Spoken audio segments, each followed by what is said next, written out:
Gabi ng lagim. So, today, actually, it's like, para kaming nasa long weekend. Because, guys, parang 4 days na ako walang, no, pangalawang araw ko nang walang pasok. Kahapon, busy yung prof, guys. So, wala kaming class. Well, supposedly, isa lang naman class ko, 5:30 to 8:30. Tapos, yung pangalawa, ano, actually today. So, asynchronous, first period kay Sir Erwin.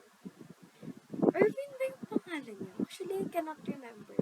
Tapos, pangalawa, LSTP. Well, supposedly, papasok dapat kami kanina sa LSTP because we're going to pass our paper.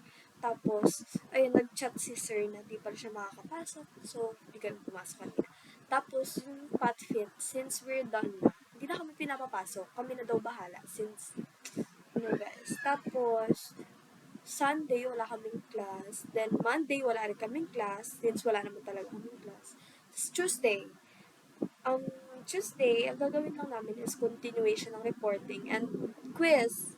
Papaquiz kami. I think I should do my quiz na. Actually kasi, guys, problema. No, actually walang problema. Basta yun. So, yun. Then, Wednesday, we're going to check our assignment. And guys, guess what? Di ko pa nagagawa yung assignment.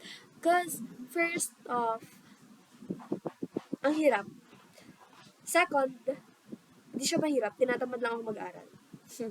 And, yun. And I think kasi masyado akong complacent since matagal pa naman. And I don't have the motivation to do it if hindi pa naman deadline.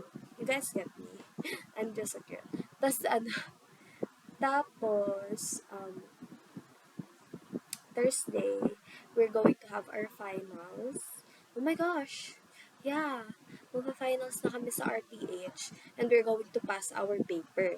So, I think within next week, we need to pass our papers so that Jen could hard bind it and wala na kami problem doon. And next is baka, sana hindi na kami mag-discuss ng ano yan, yung next one. Actually, I cannot remember, but alam ko kasi kung inventory lang. And I'm planning to just review for the deptals because, guys, it's so hard. Deptals is just, I don't know. I don't know what's the, thing there.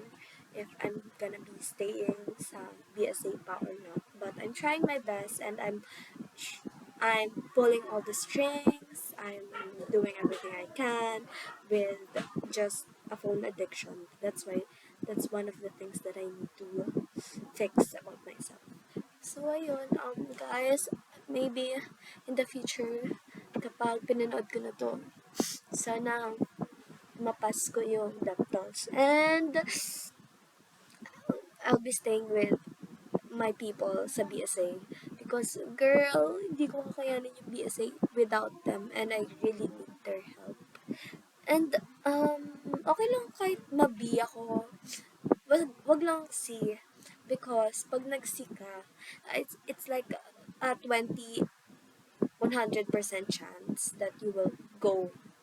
So, ayun, I'm just doing everything. I'm just doing the best that I can to stay in my program. Because my pride is on the line. Ayoko ma-shift. And ayoko rin sa ibang course. I cannot imagine myself sa ibang course. So, I think I'm just doing the best that I can. And nagpuwit ako gabi. Tignan niyo yan. Nag-aral ako ng mga madaling araw. And, lang yan, super duper secret kasi, ang tagal. And, I love that